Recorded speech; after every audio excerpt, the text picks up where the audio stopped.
আমরা খুব গরিব, তো আমার বাবা নেই, আমাকে এই সংসারটা দেখতে হয়। আমি এর আগে ছোটখাটো একটা জব করে করতাম, কিন্তু সেটার জন্য আমাদের সংসারটা হচ্ছিল না, পারছিলাম না। আমার ছোট ছোট দুইটা ভাই আছে, বেশি পড়াশোনা করতে পারিনি, মেয়ে হয়ে জন্মেছি।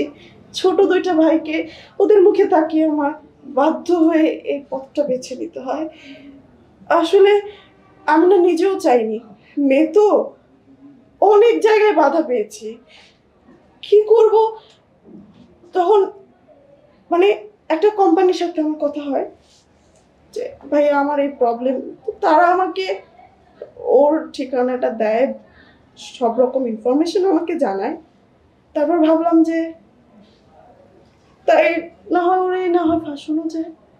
আসলে কি করব, মেয়ে তো আচ্ছা, সহজে তো কোথাও